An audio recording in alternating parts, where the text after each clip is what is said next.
I mean, you have to understand, 2On was like perfectly engineered for success. This was her big major label debut.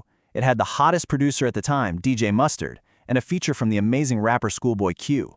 It was slick, it was catchy, and this is key, it was a total departure from the darker, more alternative R&B she was known for on her mixtapes. And yeah, it absolutely worked. The song was a monster. It shot up to number 24 on the Billboard Hot 100, which for a brand new artist is a huge deal.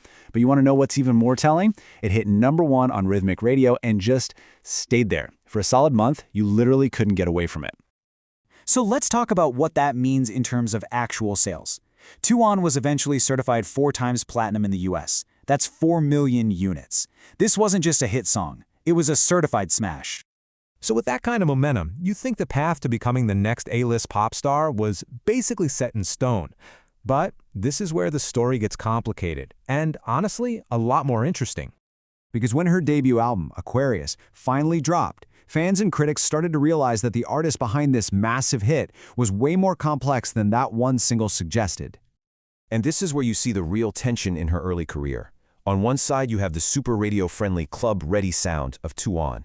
But on the other side, the album itself was atmospheric, it was experimental, it was true alternative R&B. It was a clear creative divide.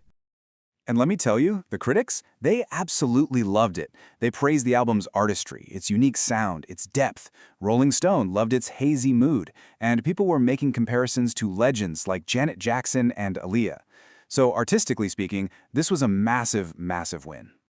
But commercially?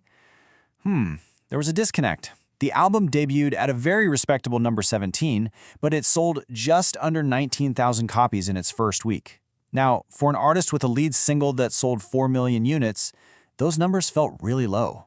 And this was kind of the first big red flag that the label had no idea how to market the multifaceted artist they'd just signed. And that marketing challenge? It would pretty much define the next several years of her career.